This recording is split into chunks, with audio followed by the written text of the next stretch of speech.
Hello, and welcome to Skippable News, where you can skip to the news you want to watch by using the links in the description below. Or, if you're on old-time TV... Jimmy! What? You gotta listen. You gotta come back with me. You gotta go back to last week and stop Jason. He won't listen to me. You gotta stop him from saying what he said about butthurt. He won't listen to me either. Well, okay. Well, come on, let's go!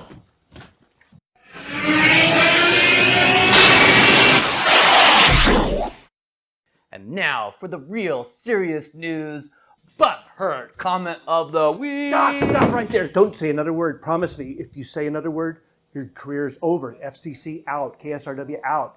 Gone. Nothing in radio, nothing in TV. Stop. Promise me you won't say another word. Look out the door.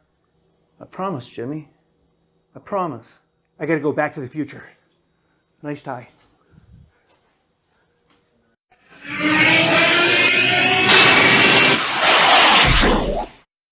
Wow, I cannot believe that you guys wasted 2 things of plutonium, especially on today's market of how much plutonium costs. But I'm grateful. You're welcome. You're worth it. Thanks. If you guys don't understand why we did that little skit, it's because on November 5th, 1955, Doc Brown was hanging a picture and he slipped and fell and hit his head on the porcelain toilet. And then when he woke up, he drew the flux capacitor. That was November 5th, 1955, and this episode's coming out on November 5th, 2021. So we just wanted to pay homage to one of the greatest science fiction time travel movies ever made, Back to the Future. So now to this week's stories. We had Sage Romero in, and he talked with us about Native American Month, which is November. We also had Arnie Palu with football. We had Stelth Ulvang and his wife Dorota and their beautiful baby Casper in. I got to interview them, and they played us a beautiful song. You'll definitely want to be around for that. We had Fred Rowe with the fly fishing report, Kurt Hendricks with the bass report and how not to be a bass turd, which he hates air quotes, but there we go. Without further ado, let's go to Sage Romero and find out what's happening for Native American Month. Sage, why don't you talk about what's coming up in November? Okay, so November is nationally recognized as Native American Heritage Month, and it's a time for us to celebrate Native heritage, give a chance for us to go out and really share information. There's stuff that's done at the Capitol, a lot of school events. It's usually a busy time of year for me when I do regular work when things aren't COVID. But this year, I'm sure there's going to be a lot of virtual stuff, things posted. But it's just a way to raise awareness of Native issues that we're dealing with, the murdered, missing Indigenous women movement, the fight against the pipelines, different communities, the oil pipeline fight. Stop Line 3 is a big one right now. The recognition of the residential school survivors is another big movement happening right now. And the finding of those babies that were buried at these residential schools and having them being brought back home is a new movement that's happening. So a lot of issues that we talk about. Water rights here is one of our heavy things. So that's something Water that is life.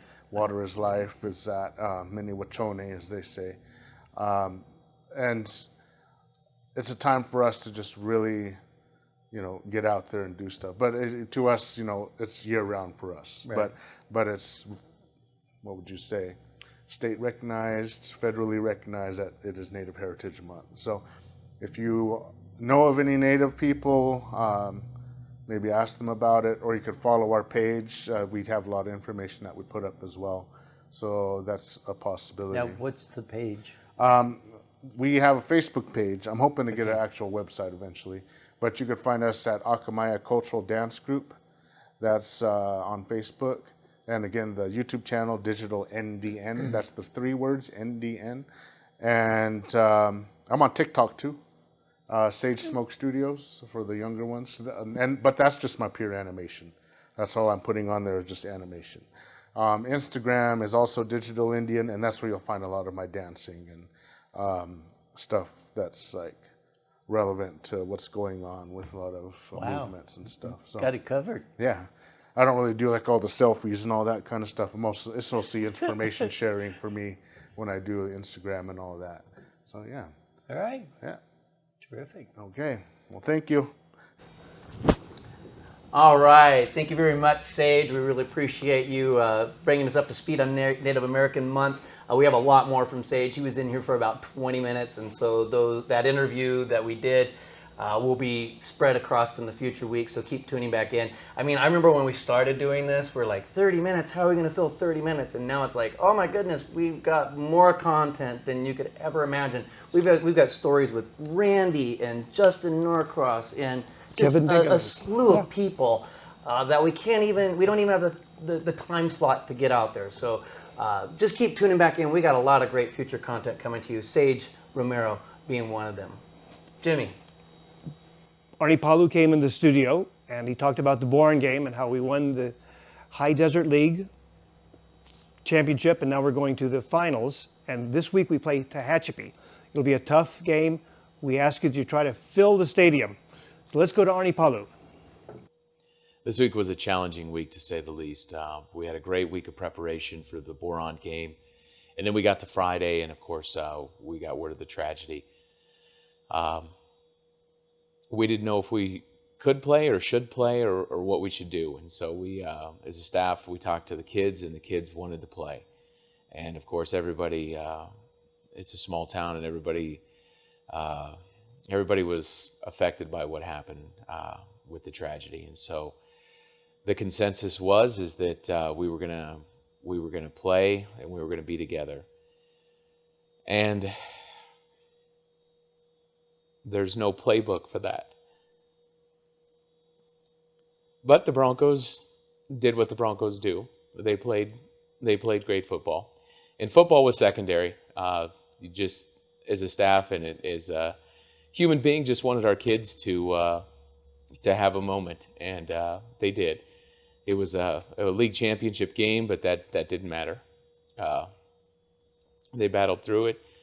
We won the game, but most importantly, we were together, and we played together, and we rallied together, and we battled through it, and we played for the community, and we played for the boys that were on that field, and everybody back home, and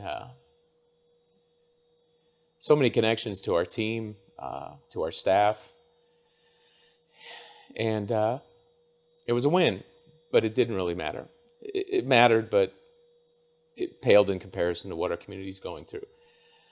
That being said, we now move forward. I'm so proud of this team. I've been proud of this team so many times this year, but really proud of their effort on Friday night to stay focused in spite of everything that's going on, and to come out on top was really special. Jacob Redmond played so well. Jake Frigerio caught a couple touchdown passes, and Jacob threw them, and the guys protected, and the defense was outstanding. The defense did not allow a point in that game. Special teams gave it up on a kick return. Other than that, our defense was it was championship level. And they always say defense wins championships, and Coach Madison and Coach Beal, Coach Will Lyons, Coach Carl Olson, Coach Jackson, our entire defensive staff had their defense ready to play. And man, they played their hearts out. And Zach Maharo also had a solid game, had a touchdown, and I just couldn't be prouder of the kids. Defensively, Kennedy Batchelder had a great game, as did Kano Mahandro. Reese Dondero, playing with a heavy heart, just had a great game. Uriah Benali, as always, spectacular. Carson Schmidt had an interception, and also Milton Michel had an interception as well, which was great to seal the game. Chavale Marquez played great as well on defense. Just the entire defensive unit. Andrew Steedle broke up a couple passes. It was just great.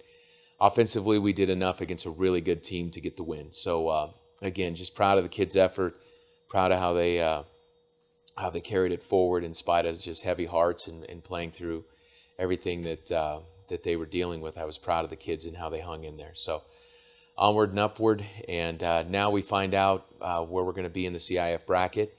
And this is a weird year with the new playoff structure. We just don't know what division we're going to be in. We have an idea we'll be in Division 4, but we don't know. That'll be announced, and if we're in the top part of the bracket, we'll have some home games. If we're in the bottom part of the bracket, we'll be on the road.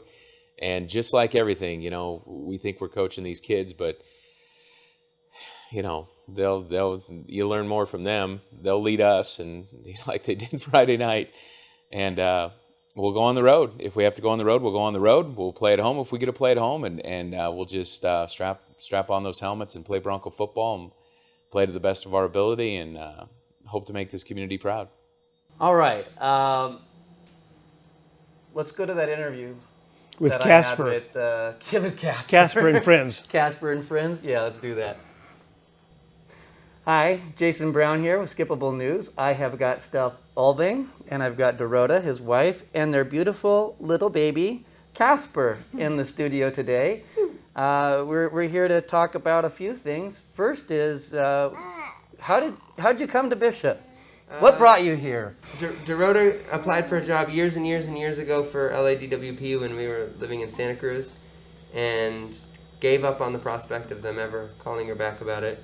We'd already moved away from California, and they came calling for an interview, and we decided that it was a beautiful spot, and we had some time to kill, I suppose. No, we decided to move here. That's awesome. Well, we're glad to have you in the community, and I guess you've been here about 3 years. That's right. All right.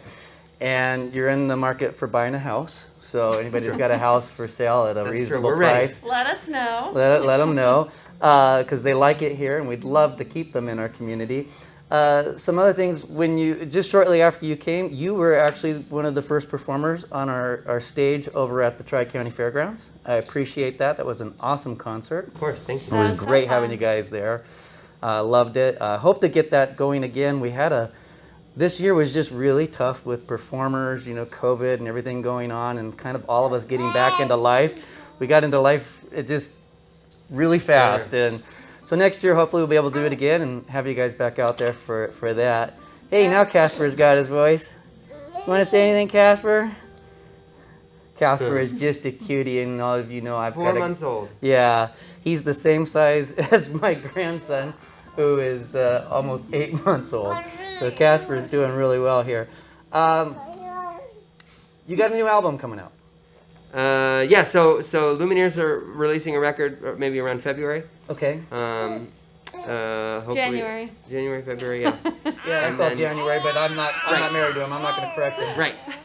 And Dorota and I have a new record coming out that we made. Really? too. Tell us Yeah. about that one. Let's talk about that then first. Sure, yeah, it's under the name Heavy Gus. We recorded it.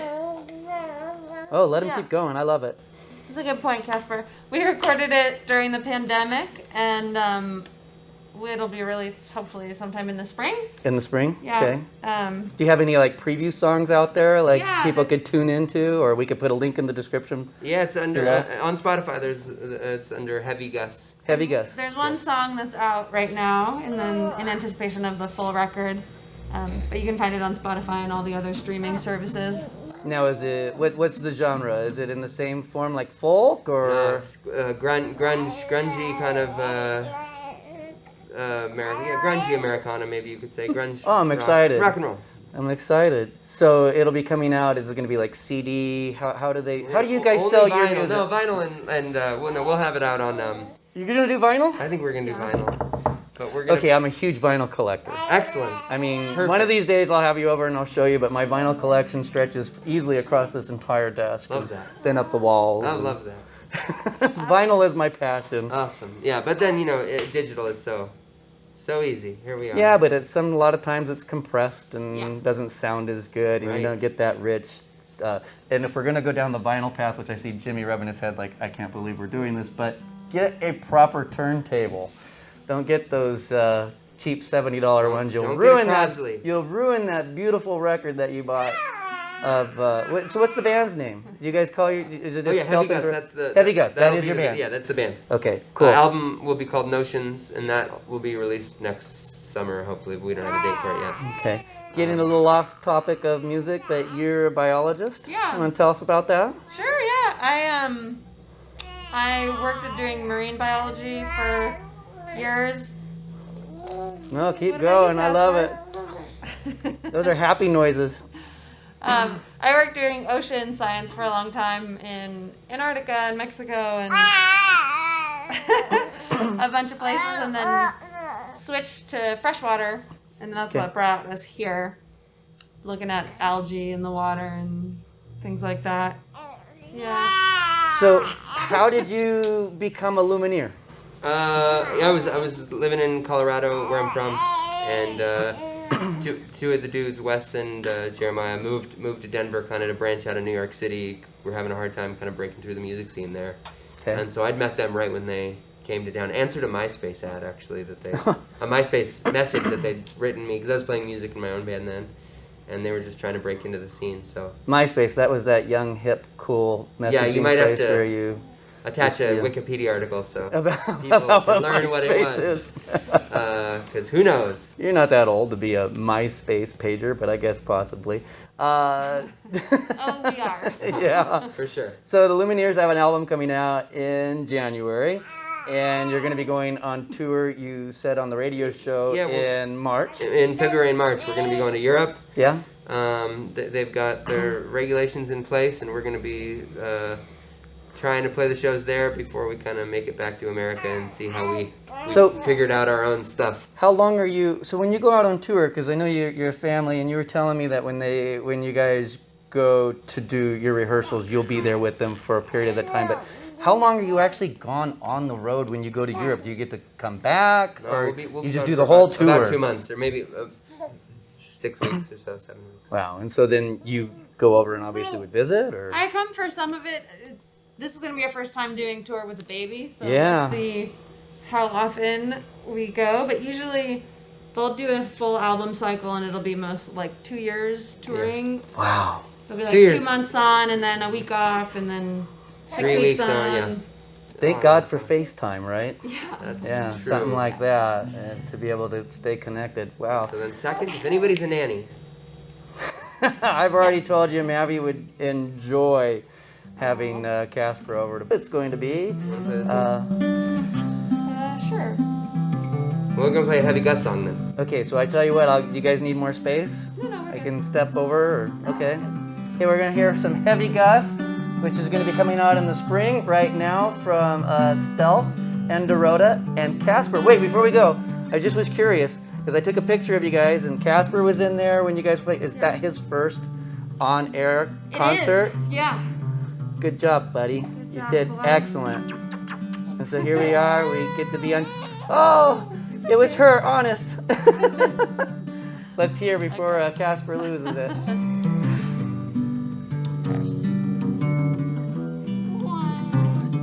Make it bright. Make it good. Keep it moving. Keep it on. Make it bright. Make it count. Keep it wild.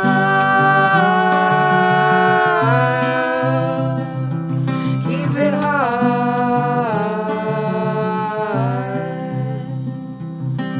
The longer you stay, the more I feel scattered. Weird that you thought that anything mattered. And I'll follow you into the attic, into the dark, into the wet, the melodramatic, in hills and in pools illuminated. We hide in the worlds we have created. With all of this space, nothing to ground us. We watch as the earth crumbles around us. Casper, take a solo.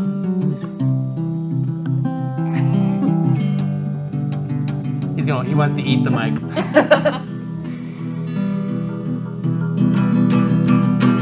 The longer you stay, the more I feel scattered. Weird that you thought that anything mattered. And I'll follow you into the attic,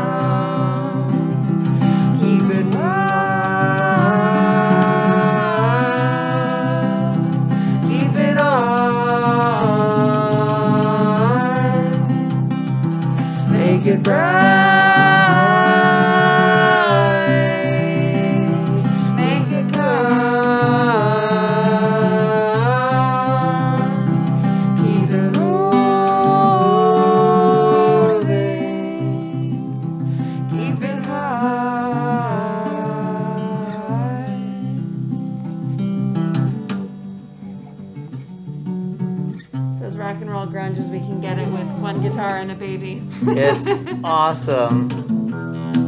Absolutely loved it. Yeah, right here, Skippable News Unplugged. Yeah, exactly. And Casper's backup vocals were amazing. Thanks, guys, for coming in. I really appreciate it. course. At some point, maybe between tours, we'll have you back in again. You can tell us how it's going. Yeah, sure. Other than that, look at, guys, this is Bishop. They live here. This is their community. This is their home. Glad to have them. And it's just exciting of all the prospects that this little guy gets to have growing up here as well. Yeah. That's so cute. Casper singing along with them. That was such a fun time. Thank you, Stelth. Thank you, Dorota. Thank you, Casper, for coming in the studio. That was a really good time. That was probably the highlight of my week.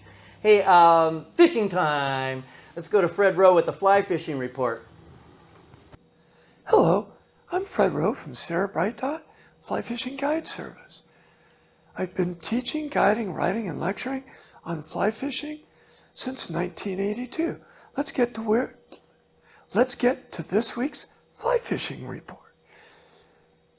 Fall colors are pretty much over in the Owens Valley, and Crawley Lake is closed to boating but is open to fishing till November 15th. Lower Owens River wild trout section from Pleasant Valley Campground to Five Bridges is on fire right now. The river's down to 90 CFS and we can wade anywhere we want. Fishing with beta nymphs like size 18 olive quilligon and size 20 pheasant tail nymphs, and then fishing dry flies with a blue-wing olive parachute in a size 20 is what's fooling the wild trout in this section of the river. Hot Creek Interpretive Site, the fishing has been from 11 to 2 with blue-wing olive mayflies and gray caddis. I've been using size 20 blue-wing olive parachutes, and we've been using size 20 partridge spent caddis there. A drag-free drift is going to get you lots of hits in that section. In Hot Creek Canyon, we do much more nymphing there, so we're using size 18 olive quill digons and size 20 pheasant tail nymphs. And then we switch to the same dry flies, a size 20 blue-wing olive parachute and a size 20 gray partridge spent caddis. Upper Owens River is finally seeing trophy trout moving through the river from Crawley Lake all the way up to Howard's Arcularis' ranch. These fish are taking prince nymphs and stoner nymphs in size 12. Bishop Creek Canal behind the Fort Dealer has been on fire with size 20 blue-wing olive parachutes and with size 18 olive paragons and size 20 pheasant tail nymphs.